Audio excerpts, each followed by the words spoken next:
Hello, welcome back to my channel. My name is Lewis, and today we're going to talk about some books and what is going on in the world. So, my name is Lewis, I'm 23, I will be 24 in a week, which is terrifying to me, and I live in Sydney, and we have just experienced a brand new wave of lockdown, which means pretty much all non-essential businesses have shut down, which means this is going to be my first and last book haul vlog for a while, but I figured may as well go all out and we'll get some stuff. So, what did I buy? First off, we have At the Edge of Time by Dan Hooper. I'm not a scientist, I'm not a science student, I'm a historian, archaeologist, creative writing student, but I've always had a fun fascination with stars. I like to put that right at the feet of Lucy and Stephen Hawking's fabulous children's book, George's Key to Everything. They're a fantastic read, big part of my childhood. So, love space, love astronomy, all that sort of stuff. So, very, very excited to look at this in-depth look at the beginning of time and space and everything. Next up, we have The Outsider by Jonathan Wilson. I've been playing football for 20 years now, which is, frankly, astonishing, and so I'm still really terrible at it, so should be a fun examination about goalkeeping. I was a goalkeeper for a while, and if need be, I can still play goalkeeper, admittedly badly, as I've just said, so should be fun and exciting. I read a book earlier in the year, which is a history of a centre-back, so once this is done, hopefully I can read more books about different positions as we move up. Next, we have the lovely new Hitchhiker's Guide to the Galaxy edition, illustrated by the gorgeous Chris Riddle. I've been a fan of Chris Riddle since I discovered the Edge Chronicles as a 10-year-old boy, and so when it's crossed over with Douglas Adams, it's going to be good things. I love this book. I love all of them. I love Douglas Adams. I even love the film. The film is not talked about enough. So this should be a fun, warming, wholesome comfort read to get through lockdown. And we have The Girl and the Mountain by Mark Lawrence. Mark Lawrence is a favourite of mine. I've got all of his books. I'm still reading The Girl and the Stars. Took a while off Mark Lawrence after finishing Holy Sister. Don't know why, I just went off a bit of his grimness, but we're back on Abeth, so it should be fun. Pretty much I bought it because I didn't want to miss out on the large format editions. I just think they look better in the small formats. Next up, we have Subject 21 by A.E. Warren. I found this at my local bookshop, and as someone who is an archaeologist and researched stuff about early hominins and that sort of stuff, the head of archaeology at my university found the Hobbit people on Flores in Indonesia. This fun examination of science fiction and Neanderthals and sapiens should be interesting and, eye-opening.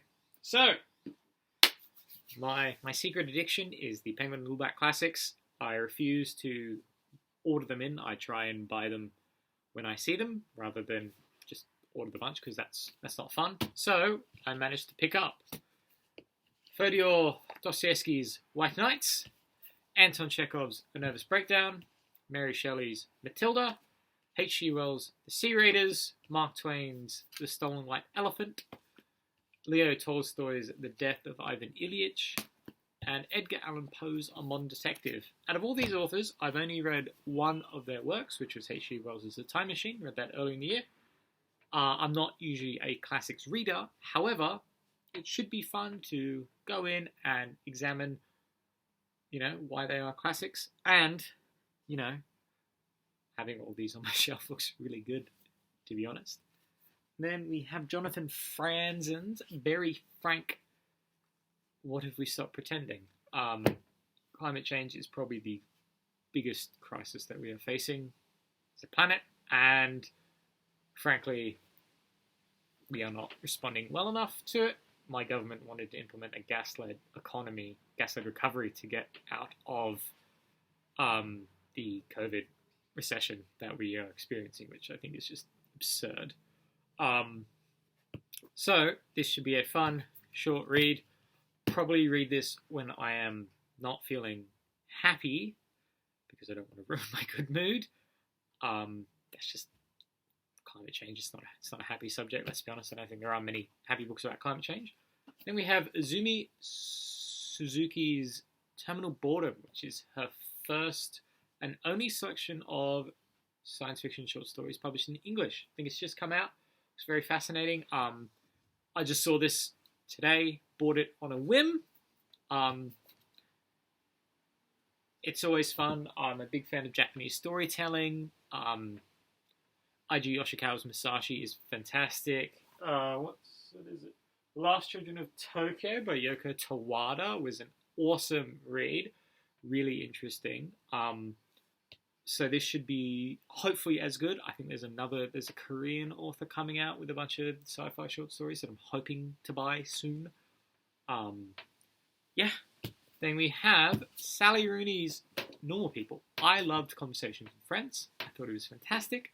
I was holding off on buying this one because it's got the little Netflix thing on there. It's not a sticker, so I can't get rid of it. I wasn't sure when Conversations with Friends was going to be reprinted without the Netflix sticker. I was going to hold my breath for it. And yeah, I bit the bullet. I need something different because, variety is the spice of life, and some interesting Irish classism and English and British classism and a bit of romance and literature. It seems like a fun time, and it'll just mix things up between all the stuff that I'm reading. So, speaking of reading, what have I read in this last week? I read 2012 by Bonnie Porter Green and Nicole Smead. I actually worked with Nicole on an anthology a few years ago. It was really fun. Yeah, this is a fun multimedia production, so it's part poetry, part painting, and part sound recordings, all about the Shoalhaven and its area, which is about an hour, 2 hours south of where I live. And you really get the respect that Indigenous Australians have towards the land, which is not something you always get in terms of European traditional poetry when they're approaching landscape Australia. It's only in the last 20, 30 years or so that you really had that emergence of non-white voices breaking into the Australian poetry scene. So this is a fun read. I'll leave a link to it in the biography, in the bio. Please buy it. Support small people. Small people. You know what I mean. Then we also have John Green's The Anthropocene Reviewed. I first started reading this after watching Inside by Bo Burnham, which was probably a mistake because both of these combined made me incredibly sad for like half a day. But as I read more of Anthropocene Reviewed, I've never actually listened to the podcast. I was going to, but podcasts not super my thing. So I read it, not knowing what to expect, and by the end of the book, I had a lot of thoughts about the Anthropocene and the future of us, and I think John Green's thoughts are written quite well in this. It's interesting. I never expected him such a good tone of voice when it comes to non-fiction, and I hope he writes more non-fiction, honestly. It's great.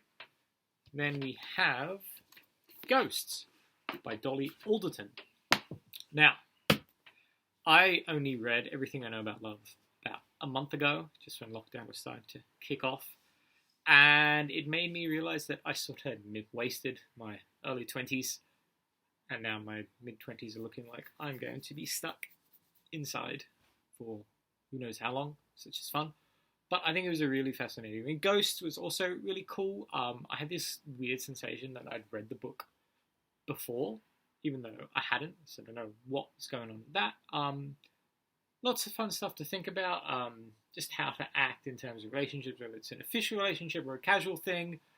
Let's be honest, no one really likes ghosting at the best of times, so just avoid it. And just in terms of how to act, because the relationship, it shouldn't be. Yeah, you need to be more equal than anything else. We also have The Arithmetist by Brandon Sanderson. My friend has been badgering me to read this for a while. Yeah, I didn't realize it was supposed to be set in this alternate version of America till you name drop Georgia Bama. 20 pages in, so I had to go back, flick at the map, and I was like, oh, okay. Yeah, a lot different to a lot of the Cosmere and non-Cosmere stuff. I would argue, reckon this could be Cosmere. But yeah, it was interesting. Thanks, wind. It's quite windy at the moment. If you can hear the blind, I'm sorry. Yeah, fun world building. I guess. Yeah, it's very much the young side of the end for young adult. Yeah, it was okay. I'll probably read it because I love Brandon Sanderson. But yeah, I don't know. Interesting thoughts. And then my current read is, if I can grab it, The Hidden History of Burma, A Crisis of Race and Capitalism by myint-u. I have Burmese ancestors. I know I don't look it, but I do. You'll have to trust me on this. So I don't know much about Burma, Myanmar, but yeah, this has been really eye-opening and fascinating, especially as a history student. I get to learn a lot more, and it's not written as a general sort of lay sort of thing. Yeah, I'll probably read more by myint-u when I can afford it, because lockdown, not working at the moment. Yeah, I think Burma is a fascinating place, and I'd love to go, and I'd love to try and find out if I still have family alive in there, because they fled. But yeah, it's a fun read. If you're into your history or your politics at all, I would highly recommend this. Anyway, that's all from me today. I will probably see you same time next week when I tell you what I've read then. See you around.